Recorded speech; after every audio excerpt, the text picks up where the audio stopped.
Hey everybody, Tony Pickard here, sitting on top of the rubble, the Stonehenge rubble that I mentioned in another video. The sun stopped well, it didn't stop rising.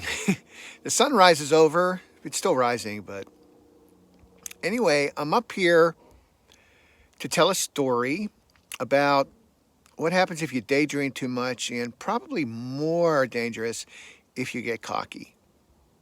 There was a video I did, and even as I said that I'm not stupid, I realized that, be careful, Tony, karma will get you, and it did.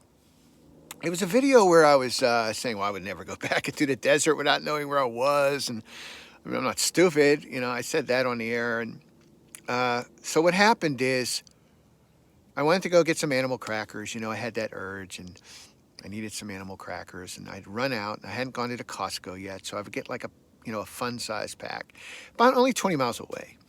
So I got in my truck. So it wasn't dusk yet, but it was getting close. And this Stonehenge area that I'm camping in, by the way, I'm about 25 feet up. You can see that. I don't know if that gives you any clue. I could go a little higher, but there's a circle around this, and it's kind of like a roundabout. And if you're like me, when you get into a real roundabout, you're not thinking about where you got to go or what you got to do or watching a road or anything like that. You're just daydreaming. And what you do, if you're like me, is you'll keep going in a circle around that roundabout for a while until you say, oh, I better get off this thing.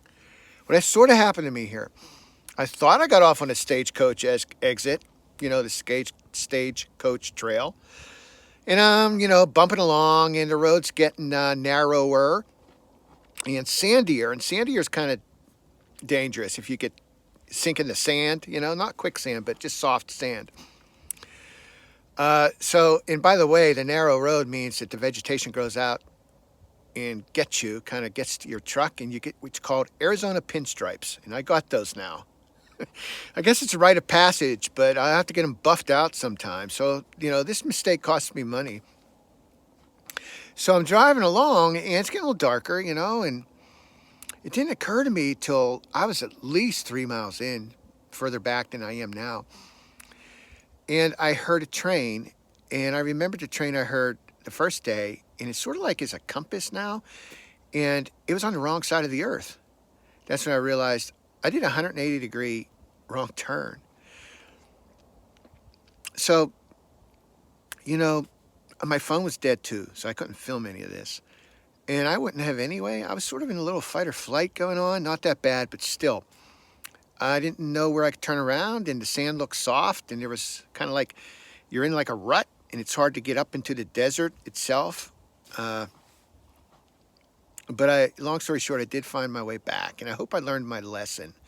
And just, a tip to all of you guys, don't be daydreaming about, your animal crackers. I know you do, but just hold back that little thought until you're, in a place where you don't have to worry about things, and you can think about animal crackers. Anyway, there's one more Stonehenge rubble that's higher than this. I think I'm going to go up there so I can be on top of the world. You got to go for it. Oh, don't worry. I'm not going to be stupid and fall or anything. Ugh. What do you think I am? Just kidding. I'm going to clamber on down. I like that verb. I clambered on up, and I'm going to clamber on down. And if this is the last video, even that wasn't safe. But I think I'll be back.